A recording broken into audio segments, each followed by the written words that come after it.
Assalamualaikum warahmatullahi wabarakatuh. Warahmatullahi wabarakatuh. Alhamdulillahilladzi alama bil qalam alamal insana malam ya'lam. Wassalatu wassalam ala sayyidina Muhammadin khairil anam wa ala alihi wa ashabihil kiram, amma ba'd.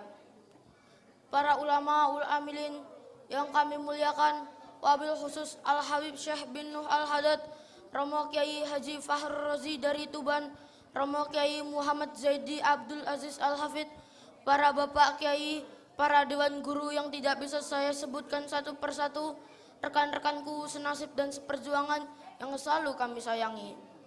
Para hadirin sekalian yang kami hormati, sebelum kami menyampaikan apa yang terkandung di dalam hati, untuk yang pertama kali kami panjatkan syukur dan puji kehadirat Tuhan yang Maha Suci, yang mana pada kesempatan ini kita bisa bersilaturahmi dengan para generasi muda dan mudi, generasi penerus para ulama dan kiai dalam keadaan sehat berseri-seri. Mudah-mudahan pertemuan ini diridhoi dan dirahmati oleh Allah Rabbul Izzati. Amin. Yang kedua kalinya, salam bahagia Allah dan rahmat semoga ditetapkan pada Nabi Muhammad, satu-satunya Nabi pemimpin jagat yang sanggup memberi syafaat ke semua umat, tak pandang kaya atau merat, tak pandang rakyat atau penjabat, baik di dunia maupun di akhirat. Semoga kita tergolong orang yang mendapat syafaat dari beliau di hari kiamat. Amin. Para hadirin yang berbahagia, hidup di abad modern sekarang ini, kebutuhan manusia tidak cukup berbekal makanan dan minuman, serta kekuatan tenaga seperti halnya hidup di tengah-tengah hutan belantara. Namun lebih dari itu, dengan berbekal agama dan ilmu pengetahuan, serta dihiasi dengan akhlakul karimah, itu yang harus diutamakan dalam memenuhi hidup di abad modern sekarang ini. Dengan demikian, jadi jelaslah bahwa ilmu pengetahuan agama dan pembinaan mental akhlakul karimah itu yang harus mendapatkan prioritas utama di abad modern sekarang ini.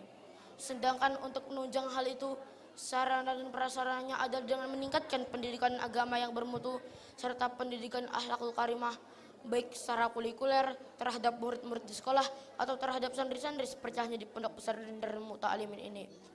Hal ini sesuai dengan firman Allah. A'udzu billahi minasyaitonir rajim. Bismillahirrahmanirrahim. Falaula nafaram min kulli firqatin minhum ta'ifatul liyatafaqahu fid din waliyundiru qaumahum idza raja'u ilaihim la'allahum yahdarun. Artinya, hendaklah berangkat sekelompok dari tiap-tiap golongan untuk memahami ilmu agama dan memberi peringatan kepada kaumnya bila mereka kembali kepadanya, agar supaya mereka itu takut waspada. Quran surat At-Taubah ayat 122. Para hadirin yang berbahagia, jadi jelaslah sebagai manusia, sebagai santri, sebagai khalifah Allah, tentunya kita inilah yang banyak mengemban amanat Allah. Oleh karena itu, kita betul-betul memahami ilmu agama semaksimal mungkin, lebih-lebih di saat kita sedang belajar di pondok pesantren seperti sekarang ini. Karena hanya di pondok pesantrenlah tempat atau sumber-sumber ilmu agama paling cukup memadai bagi kita. Dengan demikian, nyatalah bahwa pondok pesantren adalah bagian unsur pembangunan di abad modern sekarang ini. Karena program pemerintah dalam membangun manusia seutuhnya harus dilengkapi dengan pembangunan lahir dan batin, yakni pembangunan jasmani dan rohani.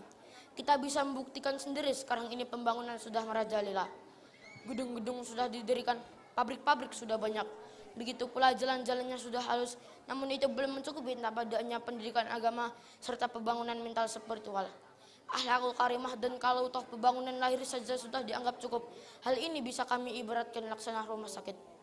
Kalau dipandang dari luar nampak indah, bangunannya terlihat megah, halamannya terpakir mobil mewah, personilnya gagah-gagah, penampilannya tak mau kalah dengan guru-guru sekolah. Tapi setelah dilihat di dalam dan di tengah, ngerinya naudzubillah. Ternyata banyak orang yang sakit parah, banyak orang yang gelisah, banyak orang yang hatinya susah karena hatinya kurang tabah dalam menerima cobaan dan musibah. Kepada Allah ia tak mau pasrah, padahal kalau sabar dan tetap ibadah, derajatnya semakin bertambah. Kalau mati, husnul khotimah. Oleh karena itu, sebelum kami akhiri, kami berpesan pada diri saya sendiri umumnya pada teman-teman santri, wahai sahabatku putra dan putri. Hidup di dunia tidaklah abadi, hendaknya kita berhati-hati. Perintah Allah mari kita taati, rajinlah belajar dan mengaji. Laksanakan perintah guru dan kiai, menjadilah orang yang berbudi. Nafsu setan jangan kita turuti, kemaksiatan harus kita jauhi.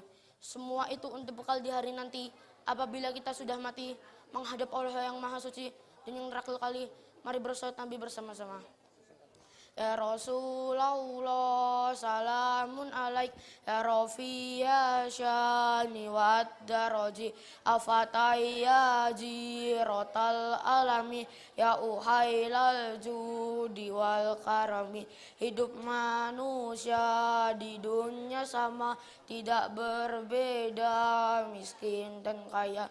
Yang membedakan iman takwanya kepada Allah yang Maha Esa. Jangan banggakan harta kekayaan, tiada berarti di sisi Tuhan. Jikalau lemah takwa dan iman, jika banggakan riri dan nasab, tapi tinggalkan budi dan adab. Percaya orang, jadi tak mantap persahabatan, jadi tak akrab tapi karena ilmu dan budi di mana-mana.